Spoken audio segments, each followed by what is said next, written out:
I used to do that too. Okay, so it's because when we speak and we have saliva. Because No, I'm sure. good. Thank you so much. Okay, carry on. I'm saying we differ on this basic belief. I understand full and well that this is a very difficult idea to grasp. I don't understand it. I don't think it's meant to be understood by just talking with one another. I don't think I will understand it until I face God himself in heaven. I am agreeing with you. I am admitting that I am not able to explain to you with my words how God exists as three persons, one God. All I can say is that it is backed up by who he says he is, and it is backed up in how he has created us, because God, the Christian God, as what we believe, is a personal God. So the Father, the Son, and the Holy Spirit, one God, always in community with each other because they are one being, three persons. We as people are created to be in community with one another, just as God is in community with himself. One being, three persons, one community. Do you understand what I'm saying? Like, I am admitting that I am lacking in my ability to explain and debate with you how God is somehow one being, three persons. I am still standing firm on the fact that I believe that, and I will not really be swayed by it. Sure. It's not your lack of explanatory power or explanation to me on this concept. It's the concept itself is something that you cannot logically, coherently believe. Believe, of course you believe without it.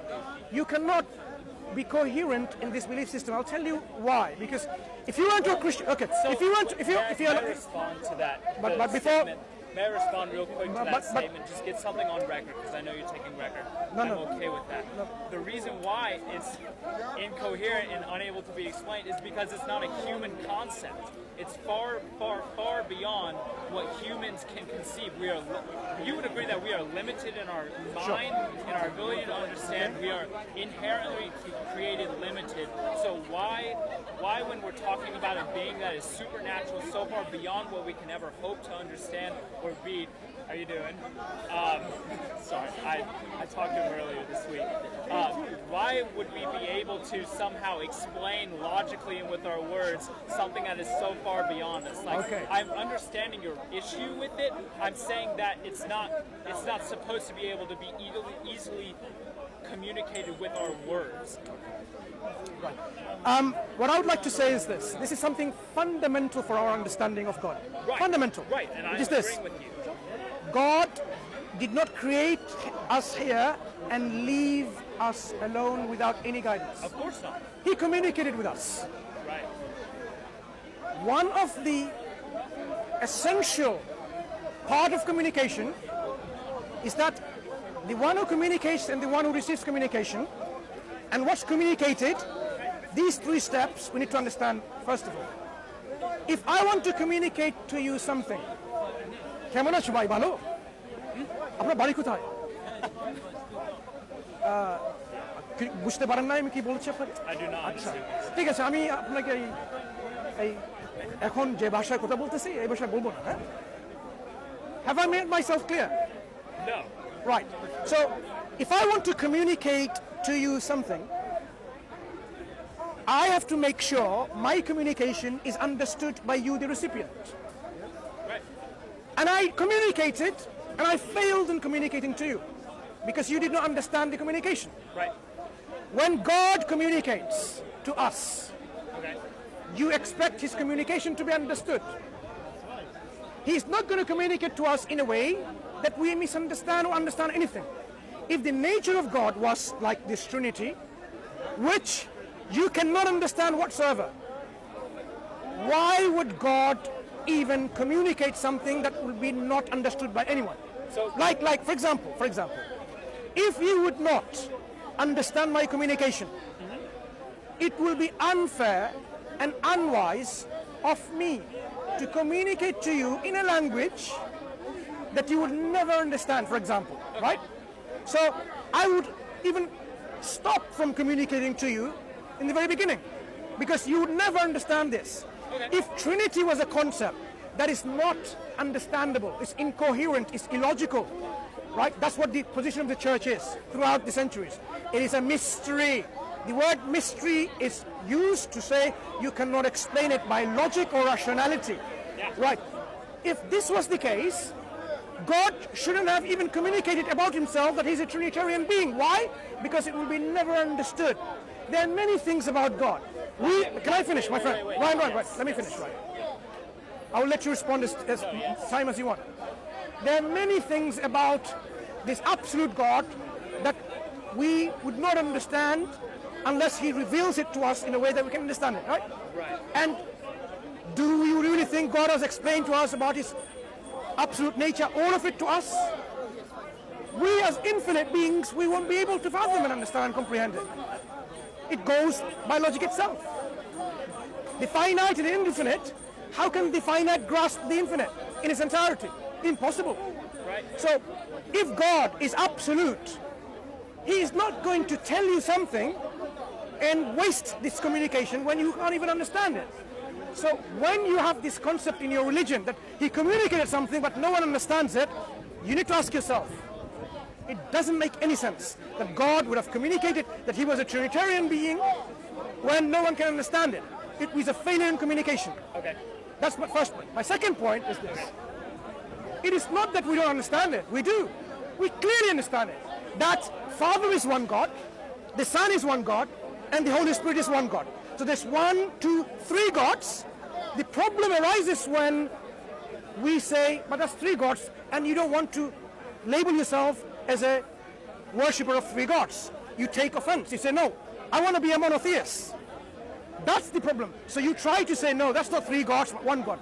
If you look at the Athanasian Creed, the creeds of the early Christians, 500 AD. yeah, they tell you clearly, there are not 3 gods, but 1 God. Why did they stipulate that? Because common sense, rationality tells you each one of them is 1 God. 1 God, 1 God, and 1 God. But the next statement that there are not 3 gods, but 1 God is forced onto you. Why? Because you have to believe in by force, with no choice, no rationality, no reasoning whatsoever. That's why the church tells you it's a mystery, because you cannot fathom it through your coherent explanation. You can't even explain it coherently. If you were to only consider the Son of God in Trinitarian Christianity, he has no beginning means what? He exists by himself. He is not dependent on anyone for his existence. That's what it means, having no beginning. If I have no beginning, am I dependent on him for my existence? No. Am I dependent on God for my existence? No, because I exist without a beginning. If this was the case. But of course, for me, it's not the case. I'm fully dependent on God for my existence. If the Son of God has no beginning, he cannot be dependent on the Father or the Holy Spirit or anyone. That makes him independent God. So if the Son is an independent God and exists by himself without a beginning, he must be absolute in his own nature. Absolute. Meaning what? He has to be all knowledgeable. Not part-time, full-time. Because if you are all knowledgeable, it means what? You know the past, you know the present, you know the future, and you do not forget because you are all knowledgeable, perfect knowledge. But here is the major blunder in Christian theology. Let me tell you, major blunder in Christian theology. Jesus Christ himself said, of that hour and of that day, no one knows, not even the angels in heaven, but only the Father. That means at one point he's declaring, I do not have knowledge of something. If you have ignorance of something now, you could not have been all knowledgeable in the past. No. Because if you are all knowledgeable in the past, you will always be all knowledgeable. Imagine, I know your name and I know your name forever, I don't forget. Can I not know your name tomorrow?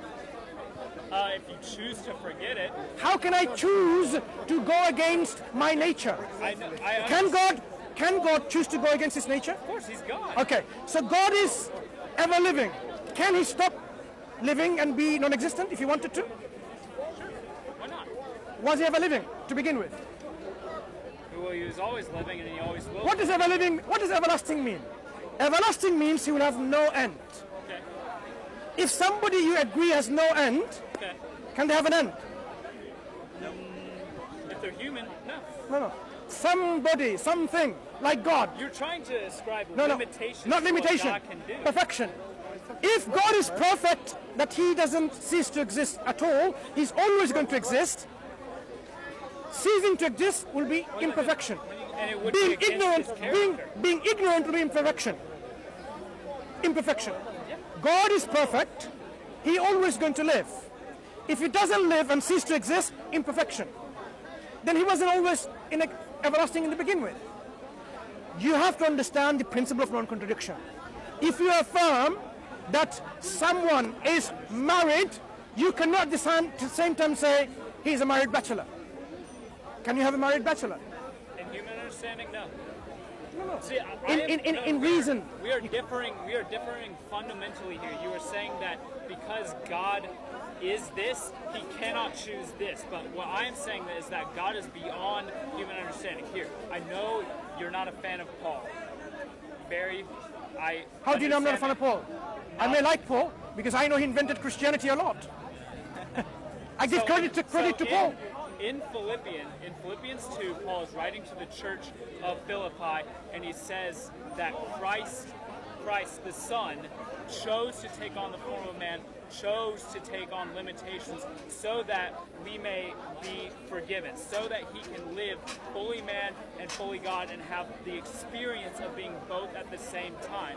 If we say that he was fully man and fully God, so he can also choose to limit his own divinity. It is still his divinity.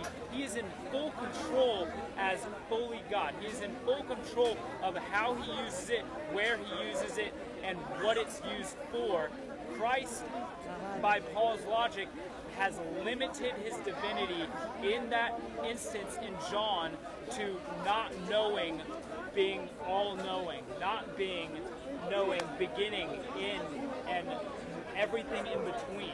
He chose to limit himself so that his grace and his power may abound after he was resurrected and after he was ascended.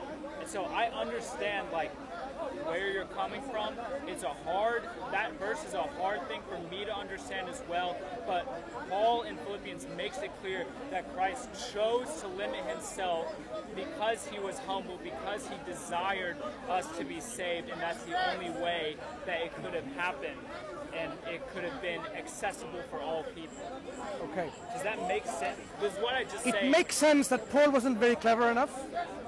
I'm sorry to say that, okay? I apologize if you feel offended by that. I would disagree with that. But... Can you have this concept? The infinite becomes finite and remains infinite. Yeah, because he's still in full control of his infinity. No, He is you choosing cannot to be have finite. infinite becoming finite and still remain infinite. Yeah, you can, but God can. No. Conceptually, if you are 100% truthful in one matter, can you be 5% untruthful? That's not the question. Wait. No, the question that you're asking. No, allow me to elaborate with examples. If you are 100% true in one instance, and in that instance, can it be 5% untrue? If you are 100% true. No, of course not. Why not? Because the truth is it's like an undeniable question. You're either true or you're a liar. It's When you say 100% true means how many percent untrue? zero. 0%. If God is 100% absolutely knowledgeable, how much percent ignorant is he? 0%. 0. If God is all knowledgeable, means 100% knowledgeable. If he's 100% knowledgeable, how many percent ignorant is he? 0%. So Christ cannot be 0%, 1%, 5% ignorant. When he says, I don't know, that's ignorance of something. But he cannot be ignorant of anything if he was unknowledgeable. Do you get that? Yeah. Good. So when Philippians 2 says, he humbled himself, made himself nothing, Yeah. that's where the problem is. That's an incoherent, irrational, illogical statement. Why? If you are all knowledgeable to begin with, you cannot then be less than knowledgeable. Yeah. It doesn't matter if you say, I want to humble myself. It cannot. If you are 100% loving, how much of hating are you? 0%. That's what 100% means. Full means none of the other. If God is everlasting with no end, means what? There is zero chance that he will cease to exist. Zero chance. If God is all knowledgeable today, tomorrow, all the time, zero chance that he will be ignorant tomorrow or later. That's what it means by all knowledgeable, absolute perfection. Absolute perfection means 100% perfection. If you believe God is fully perfect, that means that's 100% entirely. That's why you have Jesus will become absolutely one God, Father is one God, and likewise will be Holy Spirit one God. The question then now would be, how does this three God become one God? If the Son, before he came to this earth, remember Philippians say what? He humbled himself. Before he humbled himself, he was fully knowledgeable, fully divine, right? Good. Imagine now, okay, I'm the Son and you're the Father in this belief system, just to make it easier. You're knowledgeable, I'm all knowledgeable. Now, you have entrusted me to create the world, right? That's what you believe in, that Jesus created, the Word created. Yeah, good. Now, I want to create something, but I want to keep it secret from you. Can I do that as a son of God? Absolutely. And I'm more powerful. I should be able to keep it secret. Because they're one being. No. They're not the same, no. They're one no. being. They're Hang on. with one thing. Look. If I have no beginning, let's really think about it. If I have no beginning as a son of God, yeah, I am not dependent on you, am I? I did not begin to exist because of you. Because I am eternal with no beginning. So because I am eternal with no beginning, I am totally independent. Because I'm totally independent, I have a plan. I want to create something over there. I want to keep it secret from you. Can I do that? I should be able to, because I am absolute. You're saying I can't. Then I am not absolute. Then I am not absolute, you're telling me. Well, I know, but we're circling back to not circling. We're circling now, back to tell the me, argument that we tell me, Ryan, why am I not able to keep my plan secret from you? Because the three persons, we're circling back to the same argument in that we are fundamentally differing on how God can exist in three persons and one being. You're saying that it's impossible for the Son, or it's possible for the Son to hide from the Father of something that He's created because they are independent of each other. I'm saying that they're not. I'm saying that they're three persons, one being, one purpose in creating all of creation is to glorify them. The God, the Godhead is the theological term. And so I have had I'm going to wrap it up here because my group actually has to leave pretty soon. Sure. But I've really appreciated this conversation.